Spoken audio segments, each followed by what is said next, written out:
नमः शिवाय। आज सोमवार के दिन आइए सुनते हैं शिव जी और पार्वती जी की यह कथा। एक समय की बात है, किसी नगर में एक साहूकार रहता था। उसके घर में धन की कोई कमी नहीं थी, लेकिन उसकी कोई संतान नहीं थी। इस कारण वह बहुत दुखी था। पुत्र प्राप्ति के लिए वह प्रत्येक सोमवार व्रत रखता था और पूरी श्रद्धा के साथ शिव मंदिर जाकर भगवान शिव और पार्वती जी की पूजा करता था। उसकी भक्ति देखकर एक दिन माँ पार्वती प्रसन्न हो गई और भगवान शिव से उस साहूकार की मनोकामना पूर्ण करने का आग्रह किया। पार्वती जी की इच्छा सुनकर भगवान शिव ने कहा कि हे पार्वती, इस संसार में हर प्राणी को उसके कर्मों का फल मिलता है और जिसके भाग्य में जो है उसे भोगना ही पड़ता है।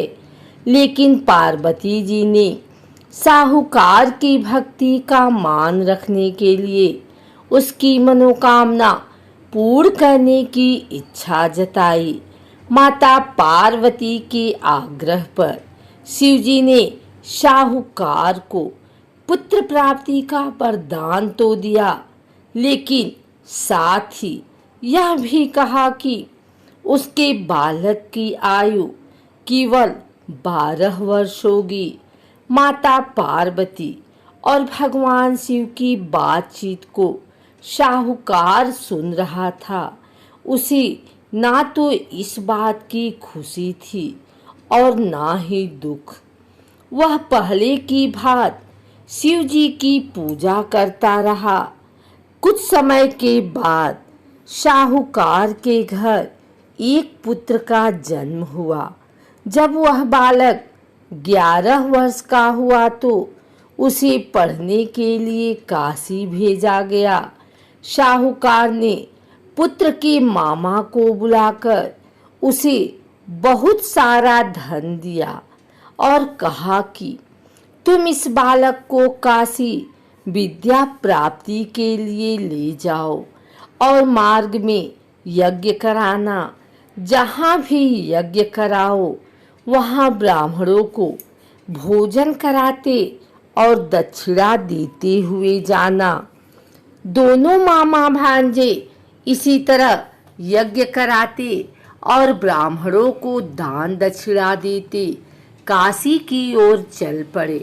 रात में एक नगर पड़ा, जहाँ नगर के राजा की कन्या का विवाह था, लेकिन जिस राजकुमार से उसका विवाह होने वाला था वह एक आंख से काना था। राजकुमार के पिता ने अपने पुत्र के काना होने की बात को छुपाने के लिए एक चाल सोची। साहूकार के पुत्र को देखकर उसके मन में एक विचार आया। उसने सोचा, क्यों न इस लड़के को दूल्हा बनाकर राजकुमारी से विवाह करा दूं। विवाह के बाद इसको धन देकर विदा कर दूंगा और राजकुमारी को अपने नगर ले जाऊंगा।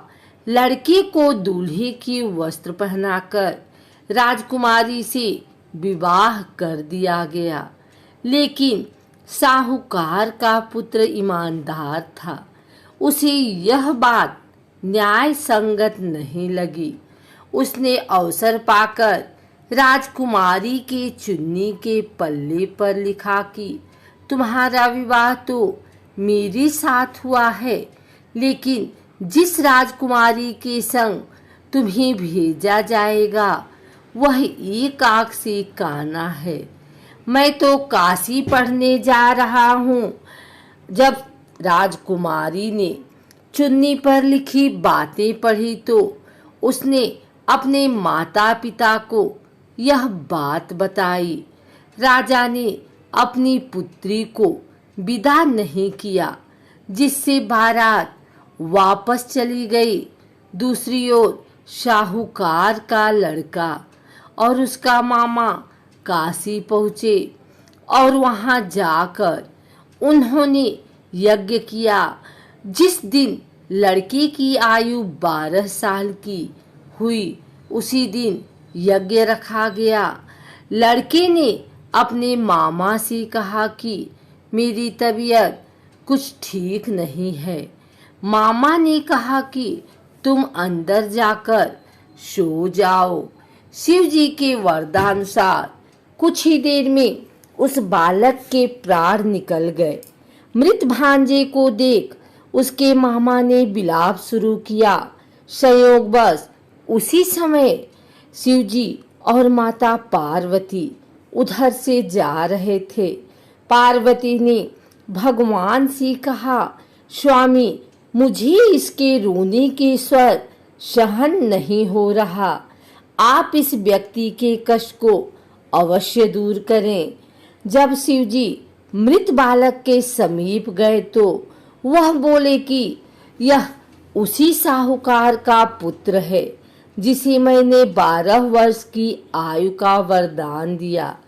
जब इसकी आयु पूरी हो चुकी है, लेकिन मातृभाव से विभोर माता पार्वती ने कहा कि हे महादेव, आप इस बालक को और आयु देने की कृपा करें, अन्यथा इसके वियोग में इसके माता पिता भी तड़प तड़प कर मर जाएंगे।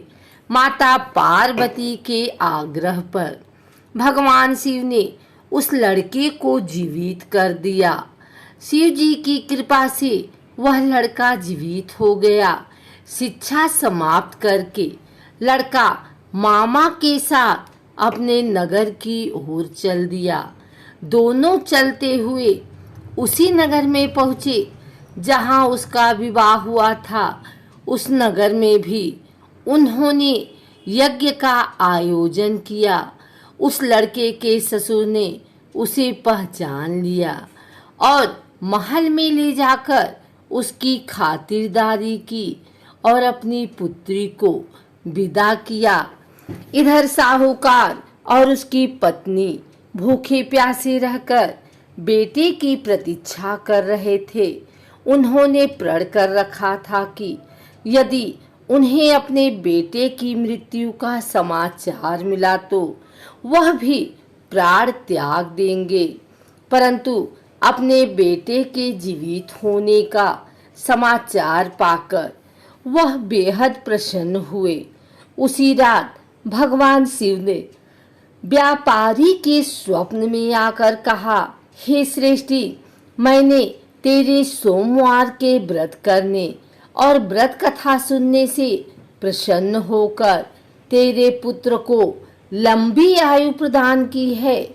इसी प्रकार जो कोई सोमवार व्रत करता है या कथा सुनता और पढ़ता है, उसके सभी दुख दूर होती हैं और समस्त मनोकामनाएं पूर्ण होती हैं।